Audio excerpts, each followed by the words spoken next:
Hey, shalom everyone. This is Amir Tsarfati. I'm live from Fort Worth, Texas, next to Dallas. And I just wanted to give you a quick, summary of what has just happened in the White House about an hour and a half ago, okay? Now, a lot of people are asking themselves, what is going on here? Did Trump throw Israel under the bus, or is this a good deal, a bad deal? Did Netanyahu just lose the elections, if there were ones? What just happened? So I'll wait for all of you to connect, and I'll give you a quick summary of what happened in Washington, D.C. In the last few hours, okay? Very, very, very important update. Do me a favor, please share. Press the share button right now so many people will be able to watch and understand, because there's a lot of misinformation, a lot of frustration, a lot of anxiety, disappointment. But let me break it down to you so you understand what is it exactly that Netanyahu said yes to and Hamas has not yet responded to. So in fact, while I'm waiting for you, it'll be nice to see where you guys are from. So you can write in your comments on Facebook, Shalom from, and then tell me where you're from, okay? You see that we've got people from different parts. So write comments and tell me where you guys are from, okay? So let me see what part of America or the rest of the world you guys are from. I see that there's a lot of people watching. Okay, Orlando is in the house. Where else do we have people from? Okay, great. Seattle is in the house. Wonderful. Texas, Jacksonville, Texas is in the house. Wonderful. All right, South Wales, the UK, in the house. Florida is in the house. More from Florida. All right, folks. So let me remind you. Idaho is in the house. Texas is in the wonderful. Okay, let me remind you exactly what the goals of the war in Israel, in Gaza were. Okay, because Netanyahu mentioned those million times. So first, dismantling Hamas, demilitarizing Gaza, and returning the hostages. Remember, again, dismantling Hamas, whatever, disarming Hamas, and kicking them out. Demilitarizing Gaza. No one has any attack weapon. And returning all the hostages, 20 that are alive and 28 that are dead. These were the three objectives of the war. Of course, Netanyahu is against the Palestinian state. We don't believe that the Palestinian state is anything smart. In fact, we think that's the problem. Gaza was indeed a Palestinian state, and look what it produced. Netanyahu made it very clear, we are not going to allow them to have a state. So, what is no? No Palestinian state, no Hamas in Gaza, no weapon in Gaza in anyone's hands, and denazification of Gaza. They have to learn to live with us, not to die. Okay? All of that. Now, Israel for the past 2 years, and especially in the last few months, is all the way inside the Gaza Strip in the Gideon's chariots and Gideon chariots phase 2 right now, systematically destroying Hamas above and under the ground. 80% of Gaza is uninhabitable. More than 80% of the Gaza City residents fled already down south to the humanitarian zone. And what we have now is an agreement that was crafted that holds within it disarming of Hamas, and they will be expelled, demilitarizing of Gaza, denazification, and all the hostages are back, and it does not include a Palestinian state. That's exactly the goals of the wars that Israel has hoped to achieve. Now, to the disappointing part. And I know that there is a disappointing part, but wait all the way to hear the genius part on behalf of Trump and Netanyahu. The disappointing part is that although the countries of the world declared a Palestinian state or acknowledge or recognize a Palestinian state, Israel was not allowed to impose a sovereignty over Judea and Samaria and even parts of Gaza. So one will say, look, Amir, it can happen again. But let me tell you this. This deal, it reminds me exactly the deal of the century from a few years ago that brought to the world the Abraham Accords. It was on the paper an offer for 2 states. That was before October 7th, and that was a deal that we offered the Palestinian Authority. But in reality, it exposed then the fact that they don't want 2 states. They rejected it on the spot because they don't want 2 states. They want 1 state from the river to the sea, remember. And therefore, all the moderate Muslim countries in the Gulf, and including Morocco and including South Sudan, and Sudan and all of that, all of them said, okay, well, if they say no to the deal, we can move forward and have peace with Israel. This is exactly, it's almost like a deja vu right now. On the paper, it looks like it's very disappointing. Oh, we don't have a sovereignty on Judea and Samaria and all that. But in reality, it is a setup because Hamas will never agree to be disarmed, expelled, and to, on the first day, give up all the hostages, return them all.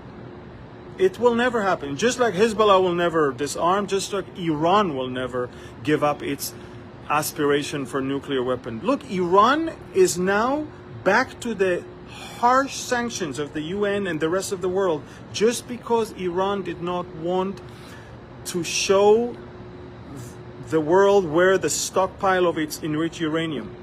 In other words, they prefer sanctions, crippling sanctions, over the right to produce a bomb. And I mean, they prefer that, not over, but they prefer that in order to keep the right to produce a bomb. Which is why? Because that's who they are. They want to destroy Israel. They want a bomb. Okay? The same is with Hamas. And the same is with Hezbollah. These organizations will never, ever disarm. Their entire existence is armed resistance. Their entire existence is about the destruction of Israel. And certainly now that over 60,000 people dead there, and more than half of them are Hamas terrorists, And now that 80% of Gaza is uninhabitable, do you think that now they're going to say, okay, we give up? Of course not.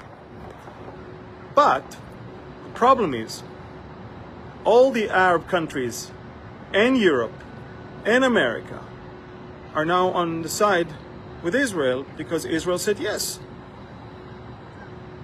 The Emir of Qatar gave his word that Hamas is going to say yes.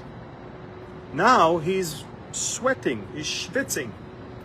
Why do you think he is sweating? Because now he has to go to the leadership of Hamas in Qatar that we failed to kill, and he has to tell them, guys, you need to say yes to this. He has to convince them to say yes to this. They cannot say yes to this. If they say that yes to this, this is the end of Hamas. Everybody knows that. By the way, how do you know that this is a bad deal for the Palestinians? Not a single Palestinian. I follow tons of channels. All of them are saying this is complete capitulation of Hamas, if they agree. Now, it's true that it's disappointing that the president is not allowing Israel to annex Judea and Samaria, but remember, that was not any of the goals of the war to begin with. Israel is now receiving a chance to not give them a Palestinian state, to get the hostages back, to get Hamas out of Gaza, to demilitarize Gaza, to stay within the security perimeter on the border with Gaza, with Egypt, and all along the border with Israel, and to keep it. And when I say perimeter, I mean we're in their territory. We're inside Gaza. We're not on our territory. All of that is part of this deal. Hamas cannot say yes to this. So I know that Netanyahu's phone call to the Amir of Qatar to apologize sounds a little humiliating. But look, Netanyahu did not apologize for striking Hamas. Read carefully what he said. He said, we apologize for killing a Qatari security man, and we promise not to do it again. In between the lines, it was, as long as you don't host Hamas. Look, Qatar was and is still traumatized by the strike in Doha. Traumatized. Now, they needed to save face with an Israeli apology, and I know, trust me, it's revolting. It's disgusting. Qatar is the last country anyone should apologize to. But once we did that, we took the sting out of all of this. The Qataris are now, they now must agree to this. They have to. And trust me, I don't mind killing Hamas, destroying Hamas, and apologizing to Qatar every other day. I don't mind that. As long as I remove my enemy, who cares? Everybody knows what we really think about Qatar, and Qatar knows. Netanyahu told them, just so you know, we're against your support of the Muslim Brotherhood, we're against your brainwashing of the people in the universities, we're against your bashing Israel on Al Jazeera. He said that to the Emir of Qatar. But everybody also understand that Qatar was the linchpin here, because Hamas is hosted in Doha, the leaders that must say yes to this. And so what we did, we caused the leaders of Hamas to completely be isolated, because now Qatar is back in the game, and now all the Arab countries and all the European countries and America are actually on the side of a proposal that Israel said yes to. And if Hamas will say no, Trump said loud and clear, if Hamas will say no, Bibi, I'm giving you the green light to finish the work, and you know exactly what you need to do. And regarding a Palestinian state, the only time the Palestinian state was mentioned is actually in the negative side, when Trump said to the people, Netanyahu is against a Palestinian state, and I totally understand him. And actually called the countries that recognize Palestinian state foolish countries. So what happened is two important things. Palestinian states is not there, not part of the deal. Hamas received basically a notice. If you don't say no, Israel has the green light from America to finish the work. And if they say yes, all of the Israel goals of the war are going to be met. I'm going through all of their channels. They are shocked. They can't believe what just happened to them. The Amir of Qatar is now sweating because he has to, and they are now peeing in their pants because the whole world, literally the whole world, even the Arab countries and the European countries, whom they thought are on their side, are now not on their side. That was the perfect setup. That was the perfect honey trap, if you ask me. And exactly just as the Abraham Accords were signed and the deal of the century did not produce any Palestinian state, I believe that this deal will not bring about any Palestinian state. And I do believe that Israel will be basically the victor here. Now, if it was up to me, and if you ask me, what is it, Amir, that you would like to see? Of course, I would love to see that we impose our sovereignty on Judea and Samaria. If it was up to me, all the Gazans should be out, and we should actually build Israeli towns and cities on Gazan soils. That's up to me. And I guess I think most Israelis would love that. But as far as the goals of the war, and as far as what we defined for the military and the soldiers, everything that we define as the goals of the war is going to be met if Hamas will say yes. And if not, Hamas will be destroyed anyway. And there is no deal, because the deal is with Hamas. So you understand, I think that Netanyahu knew exactly why he said yes to this. If you looked at him during the press conference, you knew that he knows that Hamas is going to say no. Now, if you ask me, within 2-3 days, Hamas will say yes, but, which is no, basically, because we're not going to capitulate. And basically, that's it. Hamas, and the most important thing, by the way, the withdrawal of Israel to a specific point is conditioned by the disarmament of Hamas. Who is going to make sure Hamas is disarmed? We don't even know, and we don't even know how, which means on the first day we will get the hostages, but we will not pull out of Gaza until God knows how, or God knows when. So I don't trust them. I don't believe they will ever stop trying to plot against us. I think Hamas is going to have to either capitulate or be destroyed. Both are good. And I think that at the end of the day, all of the goals of the war of Israel will be met. Israel will come out of it victor. No Palestinian state will be declared. Israel will get all of its hostages. Gaza will be uninhabitable. And Hamas will be gone, and Gaza will be demilitarized. That's what we wanted. And now we're going to move to the West Bank and start taking care of business there as well. We're still in Lebanon because Hezbollah doesn't want to get disarmed. We're still in Syria because the Syrians are not yet proving themselves to be anyone we can trust. At the end of the day, the war will be over and Israel will be in Gaza, in the West Bank, in Lebanon, in Syria, safer and secure than ever before.